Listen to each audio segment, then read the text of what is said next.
Hello, everyone. Welcome back to a brand new episode of Future Educators Talk.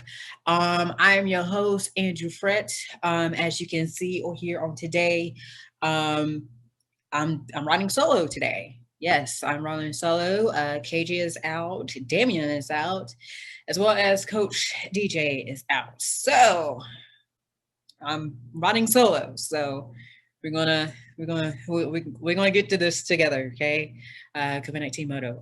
We will get to this together. But today I do have a special guest though. That will I won't be doing this alone. Um, I should have did my research, but you're a host of a podcast. You're very active on Twitter. You're very active on Instagram.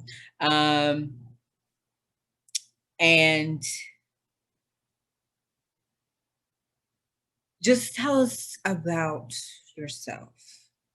Yeah, that is no problem. Hey, y'all. This is Marquise Davon. That's just my social media across all. Marquise Richards. That's my government. So, hey, it's out here. I'm an educator in the Philadelphia area. I primarily focus on social justice, hip hop education, and socio-emotional learning. I do a lot of stuff in the world of education as well. So I started out in the ed tech space, moved to after school, special programming throughout the summer, where I do a STEM camp, STEM and social justice camp, which has been pretty dope. So that's what I normally do over the summer. But also just now I'm going to be a fifth grade teacher next year. So, hey, we out here. But also, yeah, it's going to be the youngest grade I've ever taught. So that's going to be a very interesting space. Outside of education, I'm also a podcaster. So I am the host of the Dear Reading podcast, stylized as Dear RDG, and also the host of the Rational Anger podcast, which is a podcast that aims to bridge academia and hood. So we just want to make information a lot more accessible to the people that we want to service and the people that are of our community as well. So activist, podcaster, educator, content creator.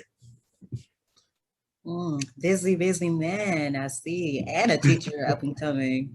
So this fits perfectly because you about to be a future educator in the making.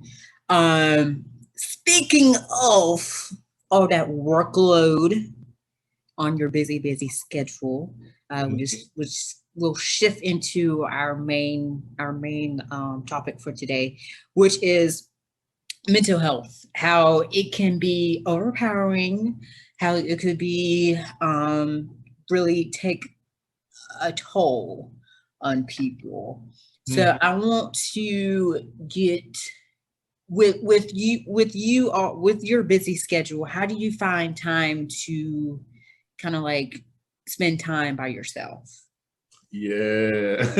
I was an extrovert. Still am an extrovert, but the pandemic may have like shifted me into like that weird in-between space. But for me, like I make intentional breaks inside of my schedule all the time. So whether that's like a 15-minute here or even like at the start of my day, I stretch and breathe for 10 minutes. I drink my coffee and then listen to a podcast and catch up on the news in the morning. But then I also do affirmations. So I try to do like 30 minutes of like intentional me time there. And sometimes that might just be a walk down the block, or maybe I'll do like a mile or whatever to do that. But it helps me kind of like prepare for my day and just kind of set intention for it.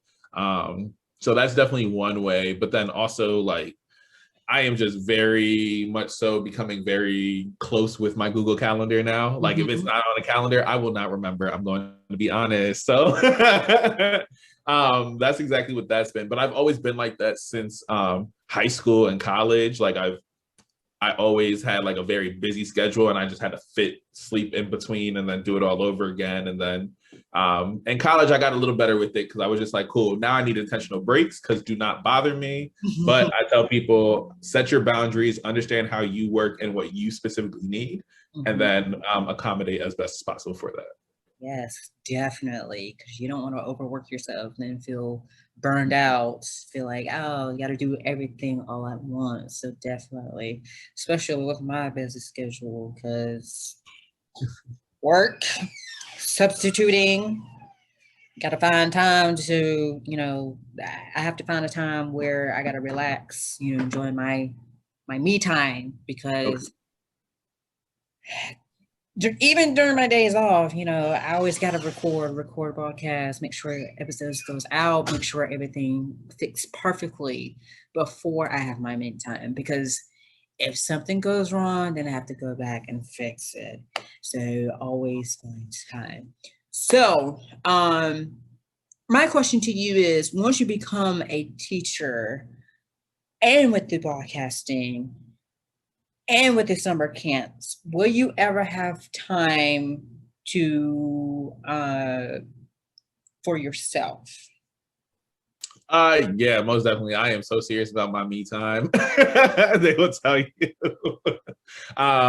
Yeah, so between all of that, I told myself like next summer I'm definitely gonna like give myself the summer off because I was teaching virtually throughout this time. Seventh grade is where I was at originally. I worked as a instructional assistant, so I was co-teaching in most of my spaces. And then next year I'll be the lead teacher, which is going to be super interesting. But yeah, no, I am so serious about like, all right, cool. This is my me time, and I'm going to set this as my me time rather than like, I'm gonna just fit this in wherever it works. No, No. no. After 4 o'clock, don't talk to me. If you are my coworker, do not talk to me. I'm gonna be honest. Like, I think a lot of people are like nervous about that, and especially like younger people. When you're new into an environment, like it's very hard to communicate boundaries. It's very hard to just do that because we're told all the time, like, yo, you have to show up this way. And if you don't show up this way, then you're not the best worker. And for me, in my mind, I said, no, that's just capitalism speaking. That's not actually how life is actually supposed to operate. And I was like, everywhere else in the world besides the United States has like a siesta or a fika time where they like legitimately take like a 2 hour break in the middle of their day for coffee and fellowship. So why aren't we doing the same thing? So Why not? Why? That's the main question. Why? that's what I we knew gotta that. keep. I knew that 2 hours ringing up Okay. customers all day, answering stupid customer questions all day. I need that 2 hours. That 30 minute break. Hey, no, that's not happening. Because 30 minutes go by quick. Okay, because you're barely getting your food in during that time. Half of that time is usually preparing your food. So my break does not start until I heat up my food and I sit down. Because once you sit down, you got like 15 minutes left of your break, and you're just like, Ghetto. why? And they taking their time making it. You know what? See, You better get right into your bag. even today, it took so long to make my food today. I had like 10 minutes, not even 10 minutes. I had like 10 to 15 minutes to eat my food, and then I had to clock back in for break. Not giving what it's supposed to give. I'm telling you that much. So we need that 2 hours. That 2 hour break that will get me mentally prepared for myself of what I'm about to get into for the next I would say 6.5 hours left on my shift. Okay, I need that extra 2 hours. Um, I think I've seen a whole lot of TikTok where people are saying, use your PTO, use your personal time, and I think that's a to be honest, that's a great idea because at the end of the day, it's like it's your time. Mm-hmm. So if you feel like burnout, call in. Yes, absolutely. I use PTO by the end of my first. It took me 5 months to use my first day of PTO, and I said, no, I need to actually be using this. Like there are times where I don't need to be working. I can have like intentional time for me and like let me actually set that. So for me, yeah, I'm gonna start doing this thing where, all right, during the school year, at least once a month, I'm gonna use a PTO day and give myself a 3 day weekend because I deserve a 3 day weekend, right? And again, your PTO is there for you to use.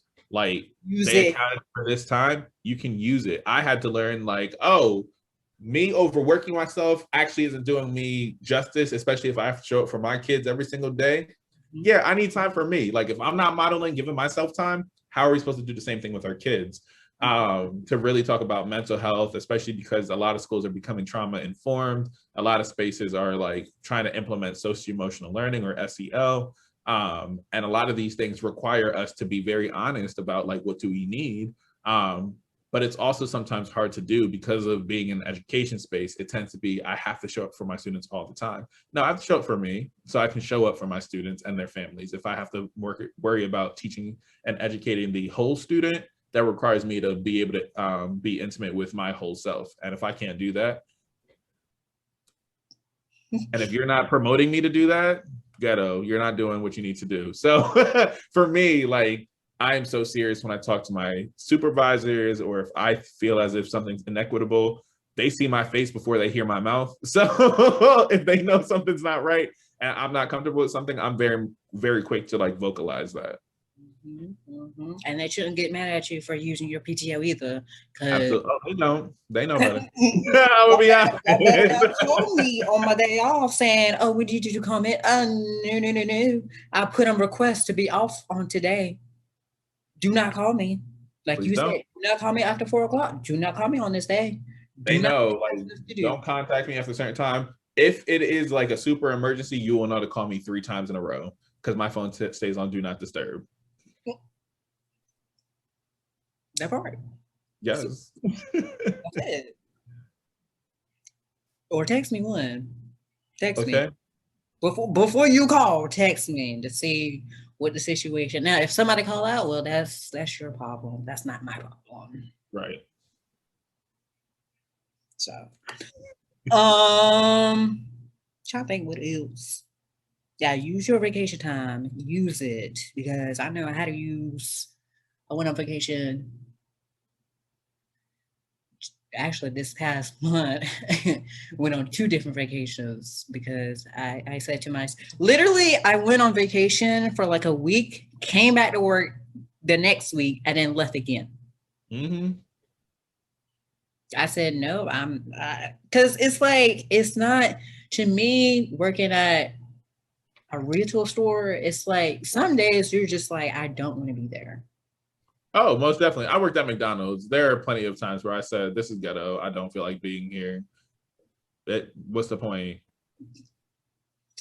So I feel for my retail workers because especially like sometimes schedules switch up and all this other stuff. Like we don't got time for that. Yeah. Working from 6 to 2:30 every single day, Monday, Tuesday, Wednesday, and Saturday. Nope. And then be like, oh, can you come in to because somebody call out? See, listen, I need to make money, but at the same time, you should have figured that out in the first place. Like you knew that person was going to call out in the first place. So why are you calling me? Because, oh, you expect me to go there first. Oh, you expect me to show up. Okay. Just wait until I say no right in front of your face. Okay. Because eventually I'm going to say no. And right. do not, and I repeat, do not get mad at me for saying no. Right. Because I feel like if you're saying no to your supervisor, it like, I don't know, it feel like they're gonna get mad at you for saying no. At the same time, it's just like, it's your opinion. Yeah, and I think it's also like twofold. Right. Like I think part of it is yes, we are expected to, our idea of being a good worker means that I have to show up, my job comes first all the time. Right. I think oftentimes if we talk about Black people, like Black people, depending if we are essential workers, depending on where we're at, there's an expectation that we should be grateful. There's still like that idea that we should be grateful that we even have a job. So if we even communicate, no, I won't be able to do that, we feel bad, or we feel like that puts our job in jeopardy as well. And so if our job's in jeopardy, then we're just like, oh, well, if I say no, will they find this as a reason to fire me? Will this be, because it's a power imbalance that we're feeling ultimately. So if like these feelings are very valid, a lot of Black folks go through a lot of this stuff and we go through that internal battle. It's a reason why we feel guilty for even utilizing our PTO. But in reality, they allocated these hours for us to be able to use and or cash in by the end of our time, whether it's the end of the school year or whatever the case may be. But for me, I really encourage like a lot of people to really start focusing a little bit more on, in order for me to be my best self, I need to ensure that I'm giving myself days and space to actually process and think about what I need and invest in myself. Because if I don't invest in myself, you're going to blink. And then next thing you know, years go by and you've either never taken a vacation that you wanted to take, or you feel like, I don't know why I'm so burnt out and can't respond to people. Your relationships go down. Your personal life goes down. Like, a lot of this becomes, I need to work in order to survive, rather than let me actually be able to hone in the skill. So if you are a task-driven person, that's one thing. If your situation confines you in a different kind of way, I get it. We have to do certain things that we don't want to do. But I do hope that Black folks get into the space of like, no, I deserve time for me, and I don't have to feel guilty about making time for myself.